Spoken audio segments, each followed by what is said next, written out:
What's going on, everybody? Welcome back to Bridging the Geekdoms. I'm your host, Robert Slavinsky, and today with me is, well, nobody. Some things came up today. Had to rearrange the time of this show. Therefore, Colton was unable to make it. I think he's also having some internet issues. There's an internet outage in his area, I believe. So a whole bunch of crap. Probably wasn't even going to be able to be on it anyways if we were doing it the regular time. But thank you so much for joining. Bridging the Geekdoms is your place for all things in the pop culture world, and that's what we're going to talk about today. We got a lot to talk about, actually, and I'm going to start right now with Godzilla vs. Kong. I want to get into that. So Godzilla vs. Kong released this past Wednesday. I got a chance to sit down and watch it, and let me tell you, I wasn't disappointed. I really got to say it was a lot better than I thought it was going to be, but it's still pretty much your typical monster movie versus movie type of thing. It was fast-paced. It's a roaring good time. Although the story was lacking a little bit, the human characters just kind of felt a little out of place. You didn't need them, with the exception of a few characters here and there. But for the most part, the human characters weren't why we were watching this movie. The human characters are pretty much just there to try and I don't know really why. There's really no reason for them to be there. They could have just focused on the monsters. I mean, yes, I get that the human characters had to be the ones that are kind of pushing the story along because the monsters can't talk. But besides that, I thought it was a really, really good movie. I really, really enjoyed the Hollow Earth aspect of it. I'm a big fan of like conspiracies and crazy ideas. I'm not sitting here saying I believe in them. Look, flat Earth theory is ridiculous. I don't know why people believe it, but Hollow Earth theory, I actually think that's kind of cool. I'm not saying I believe it, but it's a cool theory. It's a cool thought. And the fact that they utilize that in the movie, the fact that they were pushing the thought that, hey, these kaiju, these monsters have their own kind of world that they come from, and it's in the center of the earth, I thought was really, really neat and really cool. The fight between Kong and Godzilla, there's two main fights that happen in the movie. And if you haven't seen it, go watch it because I think you'll enjoy it. There is actually a clear winner. There is somebody like they literally, there's a lot of people who are like, are they even going to show it? Is it just going to be a draw? And no, there's a clear winner. There's a clear winner in this fight. And to my surprise, it was who it was. Now, that's not to say that Godzilla didn't get his ass kicked or Kong didn't get his ass kicked. They both got their asses kicked in this movie, and that's kind of the fun in it. It was just ridiculous, crazy monster madness fun, and that's what I wanted from this movie. I wasn't expecting there to be a crazy in-depth story with it, but I also didn't want it to just be a Transformers film, essentially, because let's face it, some of those Transformer movies have no substance, is all about the action, and even the action is lacking in them. So that I didn't want this to be that, and thankfully it wasn't. Probably the biggest disappointment with this movie, though, is we have no idea where it can go from here, if it's going to continue. We've had that Godzilla movie, then we had Godzilla King of the Monsters, we had Kong Skull Island, then we had Godzilla vs. Kong. That's kind of this little mini universe here, and there's no direction after this film that makes you believe they're going to go anywhere else. I know that they brought in, and it's really not a spoiler, it's no surprise, they brought in Mechagodzilla into this. And there's a lot of comparisons to this movie and Batman vs Superman, where you have the two heroes or the two big, big characters fight each other, but then ultimately have to turn around and team up against a bigger bad, and that ends up being Mechagodzilla here. Which again, it was very predictable. This whole entire film, I predicted months ago when I saw the first couple trailers. I was like, oh, well, this is what's going to happen. Now, there's some intricacies, the Hollow Earth aspect and stuff like that I didn't see coming, but overall, this movie is what it is. It is a fast-paced, roaring good time of a monster movie. That's what it is. So let me know in the comments below what you think. Let me know your thoughts on it if you got a chance to check it out. I hope you did, because I thought it was pretty cool. I'm looking forward. I hope they do more movies like this, because sometimes you need that mindless popcorn munching fun movie. You don't always have to have these intricate mind-provoking films, and Godzilla vs. Kong is not that. It is just a good time. And that's what I really liked about it. Now, there is part of me that when watching it, I'm like, it seems like they wanted to do a little more here. It seems like they wanted to do a little more here. And you start to wonder, what did they cut out and why did they cut it out? Because I think that they should have put some things in it that lead to something else and lead to what's coming. It is a very short movie. It's a little under 2 hours, which was shocking to me. But check it out, guys. It's on HBO Max. If you have HBO Max, check it out. No extra fee for it. Unlike what Disney Plus does, you don't have to go pay an extra $30 to watch this movie. You can just turn on your HBO Max and watch it. If you don't have HBO Max, what are you waiting for? So much great content is on HBO Max. Zack Snyder's Justice League, and now Godzilla vs. Kong, plus Mortal Kombat in a couple weeks, and Dune later this year, and so much more. So, check it out, guys. I really think you need to check out this movie. I think you'll like it. So, yeah, that's my thought. Those are my thoughts on Godzilla vs. Kong. Now, let's see if there's anybody here in the comments. Chase, what's going on? Hello, Chase. You're probably just sitting downstairs in my living room watching. Chase is my son. So he's probably just down there watching it, watching my show like a good son, like a good guy. He's a good kid. Good kid he is, for sure. There's a whole bunch of stuff to go over this week, so I'm gonna go over it now. What is Chase? I'm watching it right now for the second time. Are you talking about Godzilla vs. Kong? Interesting. He actually didn't even want to watch it from what I remember. So if he's watching it again, that's interesting. All right, let's get rid of that. Now, there's a lot of stuff that actually came out this week, or news-wise and entertainment-wise. One of the things being Amazon Prime, Amazon Videos, Invincible. Now, Invincible was a comic written by Robert Kirkman back in the early 2000s. Now, obviously, if you know Robert Kirkman, you know him from Walking Dead fame right here. This here, Walking Dead, is his baby. He created the comic and then eventually became the hit TV show that it was. And he wrote another comic many, many years ago. Now, that it has gotten picked up for a television series on Amazon, but it's an animated series.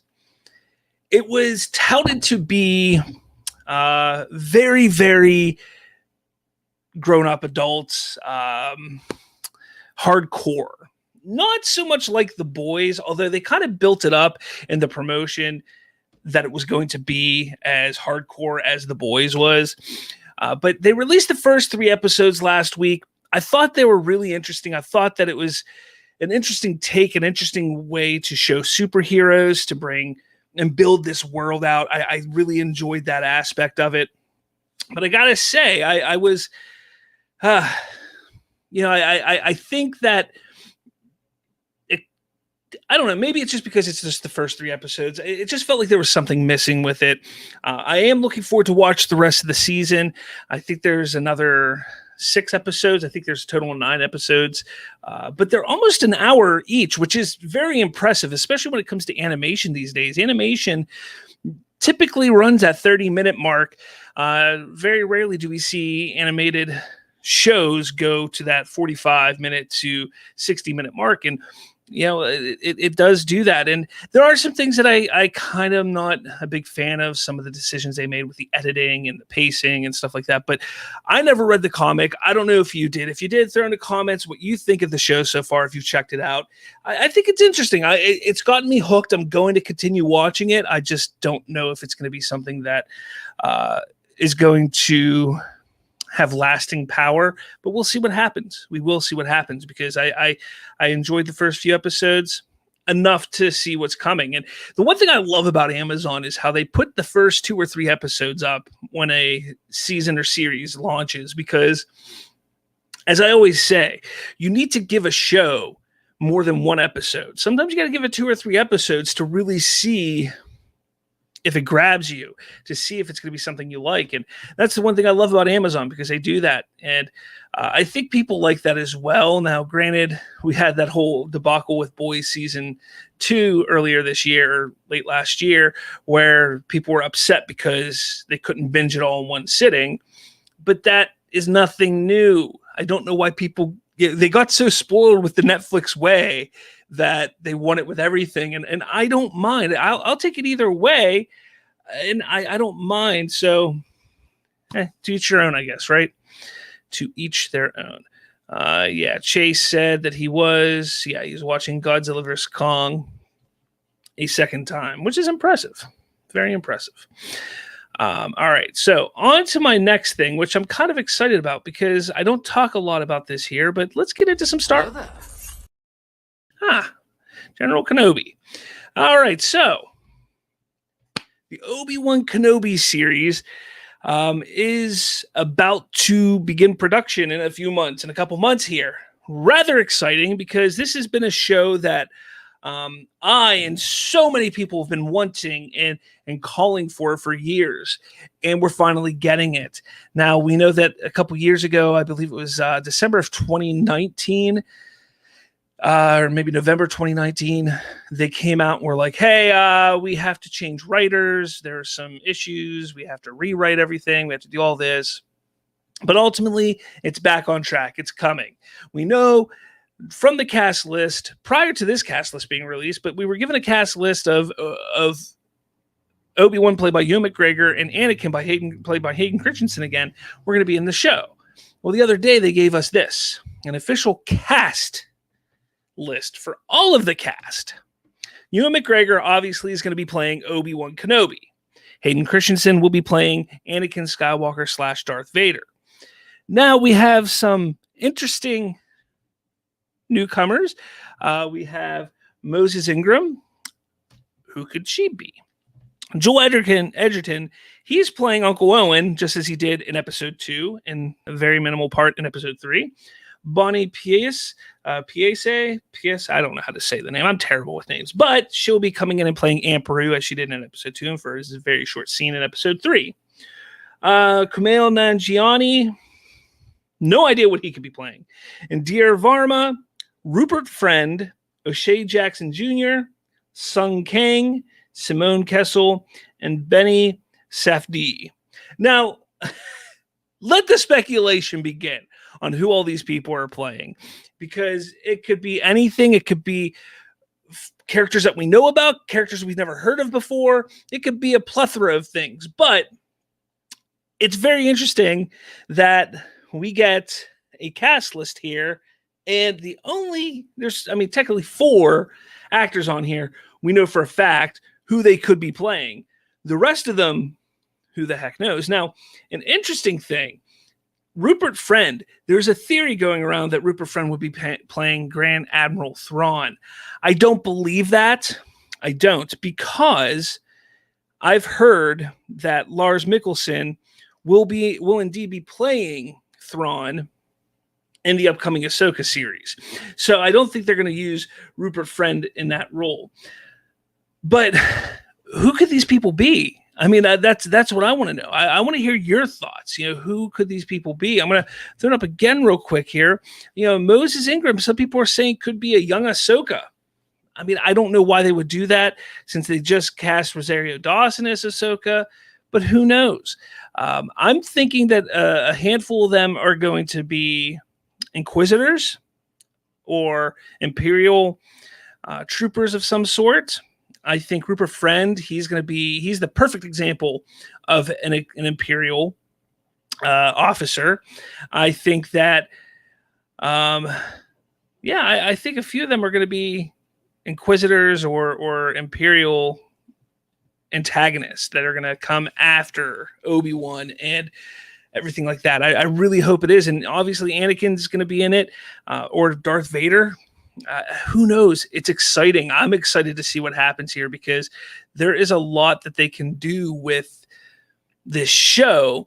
And, so many people are hung up and stuck on quotes from the original trilogy. When I last met you, I was but the learner. Now I am the master. Well, that could still work today. And, years after they've split up, very much can work the same way. So I'm interested to see how this all plays out because I think Obi-Wan needs to come across Anakin. He has to come across Vader and see that Anakin has become Vader because at the end of episode 3, he believes his friend is dying. He believes his friend is dead. So, and he never learns what his Sith name is. He never learns his name is Darth Vader. So I think that would be an amazing aspect to explore in this show. But we'll see. We'll see how everything plays out. I'm excited, way excited for this show. It's been something that I've been waiting for years to see because I always felt there was more to the Obi-Wan character to be explored after episode 3 and before episode 4. And we're getting that. We're definitely getting that now. The Bad Batch trailer, that actually did just come out as well the other day. I checked it out. I'm not as excited about the Bad Batch show as I was for the final season of Clone Wars or what they did with Rebels. But I am excited because it seems like they're going to explore more of the ramifications of Order 66 and the transitioning of the troopers to stormtroopers and such. That aspect and idea is kind of interesting. So I'm interested to see where that goes. I know that there's some thoughts that there's going to be some cameos. Obviously, Fennec Shand, who's played by Ming-Na, who was in The Mandalorian, she's in it. There's going to be cameos. There's going to be characters popping up that we've seen before in films that take place after this. So I'm definitely interested to see the show from that perspective. But besides that, I'm not like itching to check out this show because the Bad Batch's characters, I just never really got attached to them and the little, what was it? Backdoor spinoff that they did in the final season of Clone Wars. I was just kind of like, they're there. That's what they are. So yeah, that's that. Moving on now. I want to talk about the latest episode of Falcon and the Winter Soldier. Now, if you remember last week, Colton and I kind of discussed the first episode, and we kind of, both agree that it didn't quite live up to what we were hoping it would be.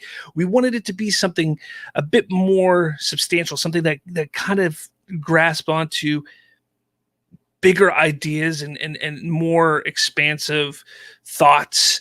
And it just kind of didn't do that. Not to mention that, there was a major focus on an aspect of the show that doesn't really affect me in a way that I can relate. And that was Sam Wilson's, character that he's a black man, that he's, African-American living in this country. And I wasn't able to really relate to that. I understand why they're doing it. I understand that they're doing it. It's needed to show what's going on, especially in a post-blip world, on how it's being handled. But they didn't really get too much on the Bucky side, just kind of his PTSD. And again, something that I can't really relate to, being that I was never a soldier or ever experienced anything to give me PTSD. But again, I think it's a very important type of story to discuss and talk about and show. So the first episode just really didn't hit it for me. There were some interesting things that I was interested in seeing, but it was kind of like, all right, I you haven't grabbed me yet. Well, episode 2, episode 2 grabbed me, and now I'm all in. I'm absolutely all in now. I can't tell you how much I enjoyed episode 2. Now, obviously, it kind of fell into its typical Marvel Cinematic Universe tropes of the pretty corny jokes and humor that they like to sprinkle throughout all their properties. But overall, the entirety of episode 2 was just phenomenal. John Walker, first of all, played by Wyatt Russell, is fantastic as the new Captain America. John Walker is that character that, they wanted people to hate, but you don't really know why you hate him. I think the only reason why you hate him is because he's not Steve Rogers, and he plays it perfectly. And the problem is, I don't hate him. I like his character. I really enjoy what they're doing with him and bringing in this soldier and kind of showing him being this man who wants to make the Captain America moniker his own and push forward as Captain America and do it his own way. And I really, really like that. And I get people want to see the Steve Rogers and the goody two-shoes that he was and moving forward, but he's done. He's gone. So I like that aspect of it. And then, we have the Carly Morgenthau, who's the leader of the Flag Smashers, played by Erin Kellyman. And she does a phenomenal job in this episode. And, I loved the fight scene between on the trucks and everything like that. I thought it was phenomenal. I loved how the new Captain America came in a helicopter. I think I was listening to Spoiler Country the other day, and they were talking about it and how it was such a comic book moment, and they weren't wrong. Like, that is legitimately, like, I could see that in a panel of a comic book where you see, characters fighting on top of a truck, and a helicopter just comes and just Captain America's just there to save the day. It was phenomenal. It was a great scene. I loved it all. And I love the way that Sam and Bucky are just like, you're not Captain America. I don't want to listen to you. I don't want to have anything to do with you. I like that because, that Steve Rogers was their best friend. And not only that, but they know the high standards that Steve held, the role of Captain America up to. And they see that John Walker isn't holding it up to that height. But again, it's going to be character development because it's not possible. It's not possible. So this episode far surpassed my expectations and is exactly what I want and have wanted with this show ever since they announced it. Absolutely. I have to mention this part too. The whole story with Isaiah being the black super soldier from the past. I thought that was phenomenal. I thought that was amazing because when you get down to it, when you really think about it, that is exactly how that would have been handled. Nobody would have known about him. If you think about the past in American history, yes, they would absolutely make a white boy the poster boy of this super soldier serum and of America.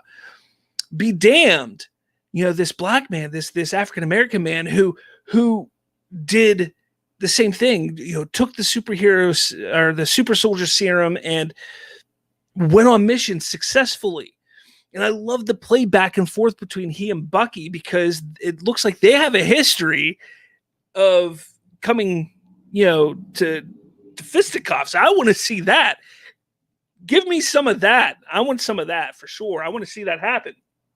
But it's just amazing because it does then connect to what is going on with the story with Sam. And while I cannot relate to it completely, I'm enjoying what I'm watching because they're taking it in a direction that I think is going to be really impactful and important to show why Sam was afraid to become Captain America, or not afraid, I can't say afraid, but unwilling to become Captain America, and why even the United States today would not have accepted him becoming the new Captain America.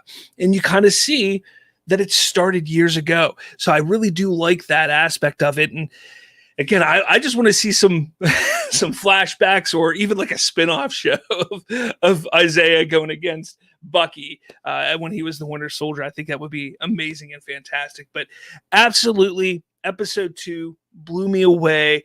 Definitely better than episode 1 was. I can't wait to see what happens in the future. Speaking of which, a couple of my theories that I have, because I love doing theories when it comes to television shows, I'm going to throw them out here so you can all hold me accountable. But for one, I want to talk about John Walker. Now, I know a lot of people are like, look, it's John Walker. We know Sam does take the shield back. We've seen it in the trailers and does become Captain America by the end of the season. But what happens to John Walker?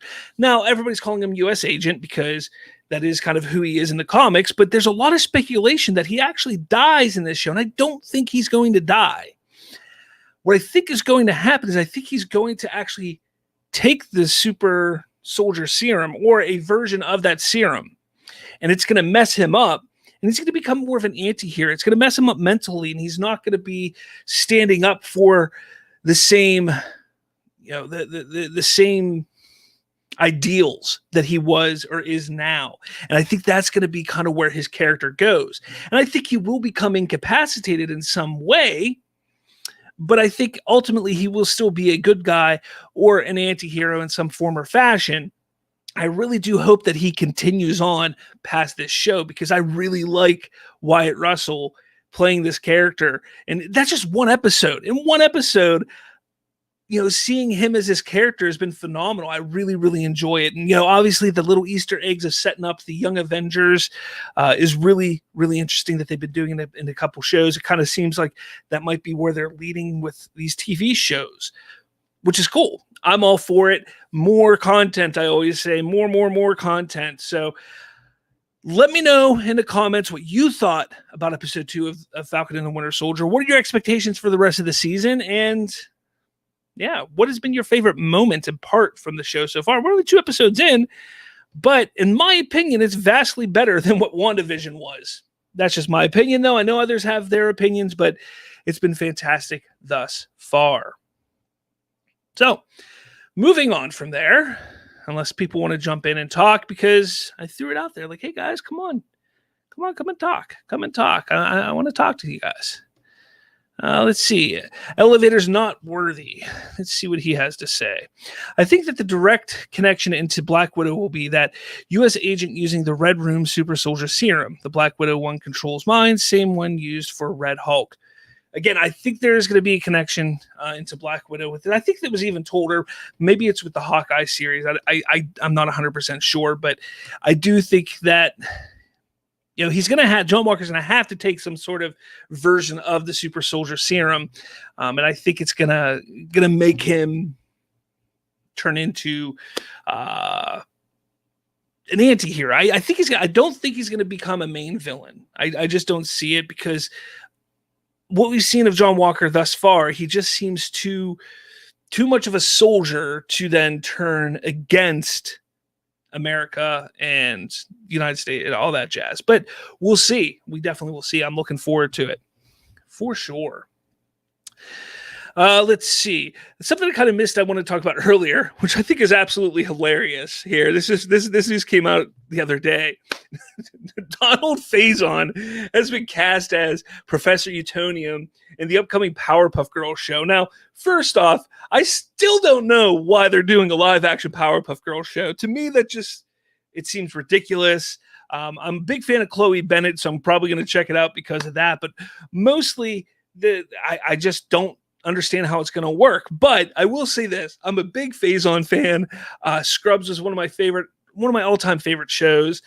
I've listened to his podcast with Zach Braff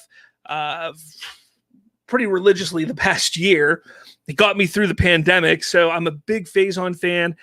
I think he's going to kill it in the role, but I'm interested to see how it plays out. So let me know in the comments what you think about that whole thing for sure, because I think it's funny. I think it's funny. We got another comment from Elevators. Not worthy. 2 questions I have is that how is he so good with the shield if he has had it for 2 days, and why is the photo of him getting a Medal of Honor in black and white? I didn't think about the black and white thing. I might have to go back and check it out. I've watched it twice now, but I missed it both times. I have to check it out again. But that is a good question. The Shield, mind you, I I think that they've built him up into having that he has like higher senses, and he's not that he's on any kind of super soldier serum, but he's just got heightened senses. He's just a really, really good soldier, really good at everything. And possibly that's the explanation. But again, when it comes to comic book shows and movies and stuff like that, I think you have to suspend some disbelief from time to time, or maybe it'll be explained. I don't think we've gotten his whole backstory yet. I think that's going to be part of the upcoming episodes. And I think I wouldn't be surprised that if Baron Zemo actually kind of gives us some insight onto the evolution of the super soldier and the evolution of what is going on around the world in that regard. So excellent. I like that. I definitely got to check out the show again for the black and white photo. I completely missed that. I don't know how I missed that. 2 times I watched it, I missed it. I don't know. I'm actually going to move on now from the Marvel side. Actually, I got one more thing here. I'm going to move on. Also, if you have seen Agent Carter, then you know Sharon should not exist because Peggy's only sibling, Michael, died in the war, leaving no family behind. The shows prior to the Disney Plus shows, I don't take them as canon. I don't take them as completely connected. As much as I love some of the Netflix shows, as much as I enjoyed most seasons of Agents of S.H.I.E.L.D., I didn't really get into Peggy Carter or Agent Carter. But overall, I've never taken them as direct connections to the overall universe, only because there's so many continuity errors. And I think that they've kind of talked about it that way as well. And we'll see some crossover. I think in the upcoming movies and shows and stuff, we're going to see things cross over. But definitely, I think it's going to be one of those things that some stories are going to change for sure. For sure. Thank you so much for the posters behind me. Actually, I haven't really talked about it on my show before, but this Walking Dead poster here is actually really, really cool because it's a promotional poster. I don't know if you can see it here. It's a promotional poster. It says returns October 14th. This was when I believe season 3 was about to come out. And my mom worked with Greg Nicotero's brother. And she would tell him all the time how much I loved The Walking Dead. So he actually reached out to his brother, Nicotero, who, as you know, was a big part in The Walking Dead with the creature design, the zombie designs. He then started directing some episodes, but he got the cast, and I don't know if you can see, but there's writing all over the poster, and it is actually signatures from about 80 to 90% of the cast from that season is there. It's personalized, so that kind of takes the value down a little bit. But I mean, it's not something I was ever going to sell because I think it's really, really cool. But yeah, it's pretty cool. The kid that plays Carl in the show said something like "Stay alive" and signed his name. It's really cool, really, really cool. And then obviously the Dark Side poster here is from the Zack Snyder's Justice League poster contest that took place about 1 year ago, and that is Mighty Pegasus. Victor Koo is the one who won, and that's his poster design. And I had to make sure I had to support him, and I got that. So yeah, it is pretty cool. I love those 2 posters right there. I have some other things. I have like a Deadpool Pikachu over here and stuff like that came from Victor Koo. I got some cool stuff, definitely, and comics up there, all that kind of stuff. So yeah. Cool. But okay, I'm going to kind of move on here. I'm going to talk a little bit about DC stuff now, mainly because there's a lot going on in the DC world right now. There's a lot. But the first thing I want to talk about is this here. Dwayne "The Rock" Johnson and restore the Snyderverse. So there's been reports coming out that The Rock has been pushing to restore the Snyderverse. Now, this is nothing new. This isn't anything that is being reported as anything. It shouldn't be reported as anything new because he's always been in support of the Snyder Cut. He's been wanting his Black Adam to fight Henry Cavill's Superman since he wanted to do Black Adam and he saw Henry Cavill's Superman. Like that's nothing new. That's not anything new at all. But people are pushing this narrative now, and I think they're doing it now because they want to truly get this movement going, and they want Warner Brothers to see that, hey, we see this, and I get that. But he's always wanted his Black Adam within the Snyderverse. That's where he's wanted him, and he even called out the specific Justice League members that we have in the Snyderverse. So it's no big deal. I think people are taking a little bit too far. Restore the Snyderverse is a huge trend right now. I'm on board with it. If you checked out Zack Snyder's Justice League, hopefully you're on board with it now too, because it's a fantastic movie. But for sure, this whole Restore the Snyderverse thing, this whole thing with Dwayne "The Rock" Johnson isn't anything new. And, a lot of people are also now pulling Jared Leto into it. Oh, he's now for the Snyder Cut or the Snyderverse. Again, it's nothing new. He's talked about how much he's enjoyed working with Zack Snyder and how great of a director he believes Zack Snyder is. So here we sit today, and people are trying to throw these names into the ring. Like, hey, this person wants to this person. This has all been known. It's just, I think the idea behind it now is like trying to show that there is support from big name actors behind the movement. And I get it. We want that support.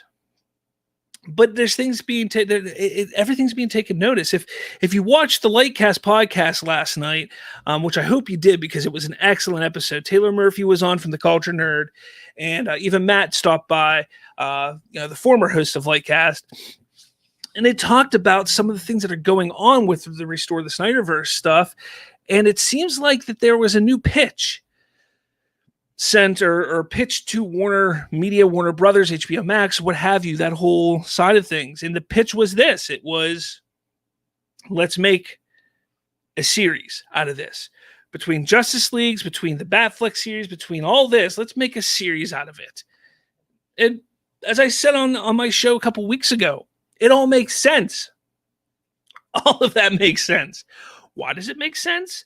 It makes sense because of what it does financially and shows the longevity of it.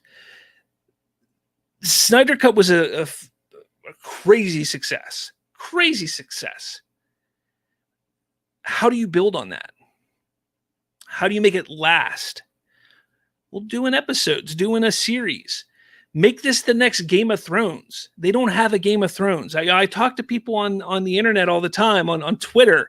I'm like, this makes too much sense. They don't have a Game of Thrones. People are like, oh, they got this. They have another Game of Thrones coming up. They got this. They got that. But nothing that already has an established fan base that is passionate and ready for more. They don't have that right now. People were Game of Thrones out. Not to mention how lackluster the final season was. People are ready for more. People want, or different. People want, when you take a look at the Snyder Cut, people want more. They're ready for more because they loved it so much. It was a massive success. So it makes sense. You do a few seasons, 2-3 seasons, and you could spread it out in a way where like the next thing is the Batfleck series. And then the next thing after that is Justice League 2. And then maybe you do a Martian Manhunter thing or a Deathstroke thing, and then Justice League 3. You could fit it in any way, but make it last 4 or 5 years. Remember, guys, there's no reason that we can't have this. There's no reason. This is helping Warner Brothers understand the DCU and the multiverse aspect. You can have an offshoot that is all Snyder stuff while you have the main timeline that is still their theatrical things that they want to continue on. If they want to make Justice League canon in their main DCEU timeline, let them do that. They can do it. But over on HBO Max, no reason not to let this happen because it's money. It's going to make them money. And with a budget like Game of Thrones, it's It's going to happen. So Restore the Snyderverse is going strong, but that kind of leads into something else here. Something else I want to talk to everybody about and explain a little bit so you understand what it all is, you know? So let's see here. Let's see. There, got it. David Ayer's Suicide Squad. Now, what is David Ayer's Suicide Squad? Now, here's the crazy thing. There's a new movement going on right now called Release the Ayer Cut. Release the Ayer Cut. What is the Ayer Cut? And that's a good question. The Ayer Cut is David Ayer's cut of his Suicide Squad movie that came out in 2016. Now, Suicide Squad came out after Batman vs. Superman. It had Will Smith as Deadshot, Margot Robbie, Harley Quinn, Jai Courtney as Boomerang, Jared Leto as Joker, so on and so forth. Well, the movie did well. The movie that came out did well. I mean, it made over $700 million, won a freaking Academy Award. It did well. But much like what happened with Zack Snyder and the Snyder Cut, it was not David Ayer's vision.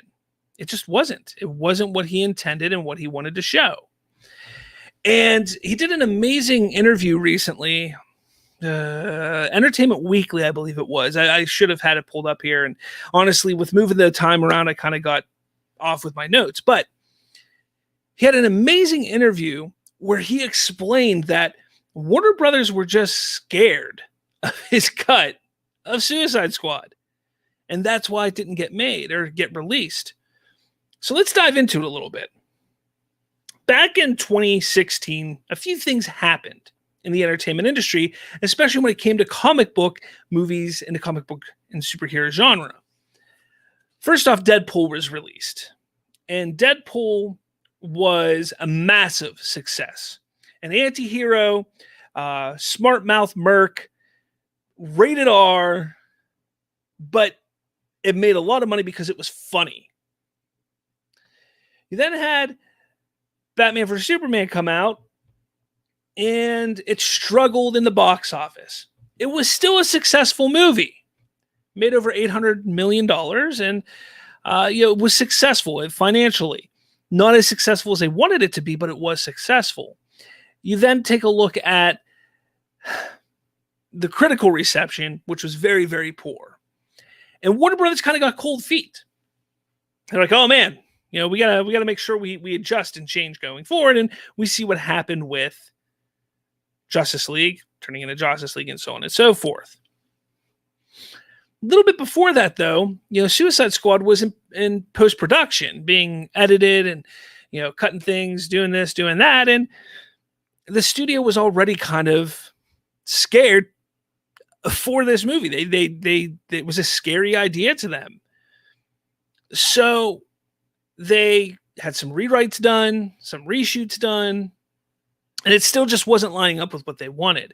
However, one thing that got a very, very positive reception was their one trailer that was very, very colorful and poppy, and people loved it.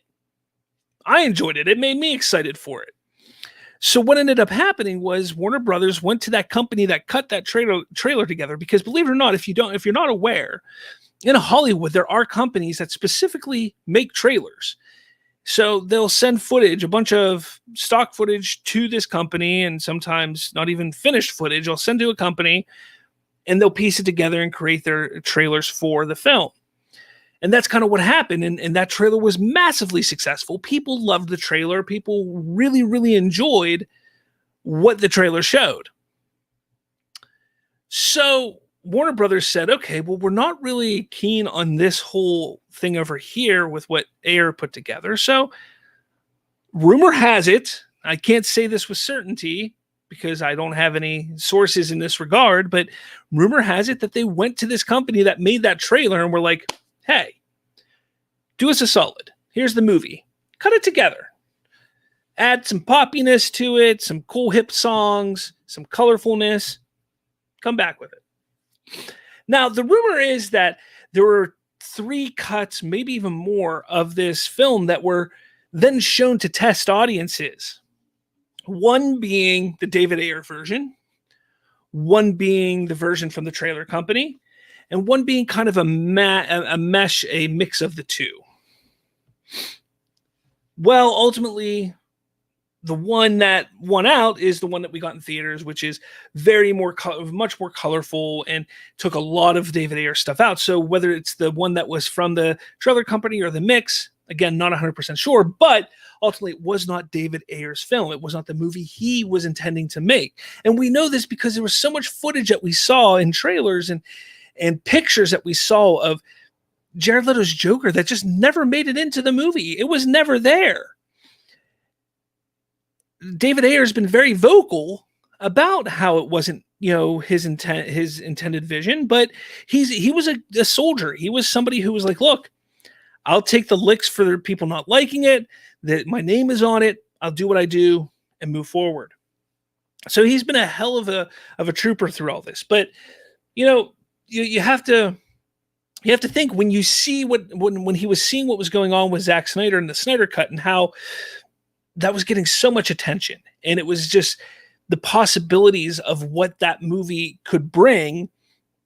You had to think that Ayer was sitting there like, if he gets to put out his movie, can I do mine? So you had to think that. But then, almost seemingly with the announcement of the Snyder Cut, fans started demanding David Ayer's Suicide Squad, his cut of the movie. So he kind of played along for a while on Twitter. He would put, post pictures of never before seen, things, different angles, different little tidbits on Twitter. And it was amazing. Fans loved it. I loved it. We all loved it. We're getting into it. But then all of a sudden he kind of went silent. Now, my friends over at the Culture Nerd, they were talking, and Taylor over there is like, look, I've heard that it's in the works. They're going to do it. I mean, part of that $70 million for the Snyder Cut was also to help boost up Suicide Squad. Then you had Debbie Snyder during, I believe it was DC Fandom or maybe Justice Con. I think it was actually Justice Con, where she discussed and talked about how her and Zach, they were working with another director on this, and that's all she really said. But the speculation was it was in connection to what they were building with Justice League.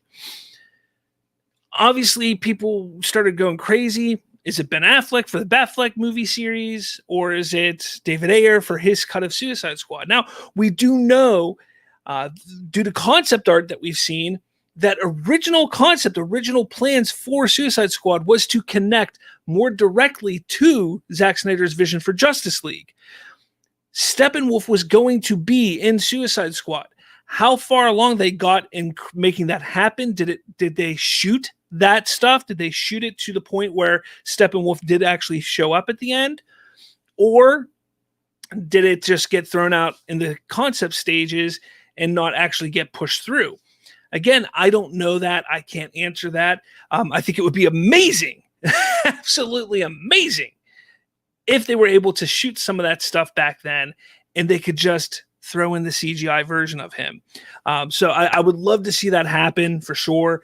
But that's essentially what David Ayer's Suicide Squad is. That's what the Ayer cut is. So hopefully you all throw support for that, because I'm looking forward to it for sure. Let's see here. Let's get back to some of the comments here. Nerdy in many ways. Hey, what's going on, man? That's weird. I'm normally commenting on your show. You never comment on mine. This is the first time. Thank you so much for tuning in. I'm kind of starting to wrap up here because had to move my show earlier. Colton wasn't able to make it, so here I sit, unfortunately, by myself, as always. I'm used to it, though. I'm used to it for sure. But yeah, guys, I mean, that's what the release the Ayer cut movement is about. Much like it was for the Justice League, we want to do the same thing for that with Restore the Snyderverse so big right now. This is a perfect opportunity to also throw your support behind David Ayer, show him how much we support him and want to see his vision. The one thing that it kind of hit me right here was last week when Ann Sarnoff made the comment about, when she was asked, like, are you working on David Ayer's Suicide Squad? And she was like, no, we're not doing it. And he retweeted and just was like, why? With a sad face. It's just it's just so much of the it hits you right there because you know he put so much work, blood, sweat, tears into making it, and he just didn't get to make it. It's just upsetting for sure. Sorry I missed it. I missed out on the majority of the show. Just got home from work, and hey, anytime you'd like me to join in next week, I'm down. I have the whole next week off. Well, my shows normally coincide with your Four Nerds show over with the Four Nerds. Normally it's Thursdays at 7 p.m. I do my show because that's what works best for me and my co-host. Today I had some prior obligations that I completely forgot about later tonight, so I had to move the show earlier because that Colton wasn't able to be here. So I wanted to get something out. I'm trying to get more consistent, making sure once a week I get a live show out, and that's kind of what's going on here. But hey, if you're able to jump on, maybe I can squeeze something in next week. Got to talk with the missus to make sure everything is good there. But hey, man, thanks for stopping by, for sure. Thank you for stopping by. But yeah, guys, I mean, let me know in the comments. I talked about a bunch of stuff today. Let me know in the comments what you think about everything. What are you excited for when it comes to the DC universe? Or do you think that they're going to continue the Snyderverse? Do you think it's a possibility? You know, we have Subway throwing unofficial support behind the Snyderverse on Twitter. I think that's pretty amazing. You have Joe Manganiello who's saying restore the Snyderverse on Twitter. You have these actors, these people, these companies are throwing their support behind it because they also see how big it is. They see how great it can be and how great it's going to be if they continue it. So I'm hoping they move forward with it. I hope we get the Snyderverse continued. David Ayer's Suicide Squad, the Ayer cut, would fit perfectly within that. Perfect time to do it. I know a lot of people are saying, oh, because the Suicide Squad by James Gunn is coming out, that's why they haven't announced it. But Matt Miranda over on Lightcast the other day, said it perfectly. It's perfect, absolutely perfect marketing for James Gunn's Suicide Squad to promote David Ayer's Suicide Squad. Throw that out and be like, look, this is a rated R version, much, much darker than it was over here. Do you like that? Go check that out. But that's just, that's besides the point. I mean, nobody listens to the fans anymore, right? Or do they? Hashtag buy from Subway. I'm supposed to be going out to eat, in a little bit. Maybe I'll tell them to change the plans and we'll just go to Subway instead. That's what I think we'll do. I don't think they'll want to do that. But yes, buy from Subway. Absolutely. Yeah, guys, I think I'm going to wrap it up here. Thank you for watching. I know I didn't get too many watches on my live shows, but I'm trying. I'm trying to build an audience here. So hopefully you guys enjoy the content. I'm trying to throw videos up all the time. I have been doing some reviews on the channel. So you'll see some of my reviews. I got a bunch of Marvel reviews that I have to edit and get thrown up there. So make sure you stay on the lookout for those. And again, our live shows are every Thursday, normally at 7 p.m. Oh, man. Normally at 7 p.m. So keep a lookout for that. But with all that said, guys, thank you so much for watching. I will talk at all of you later.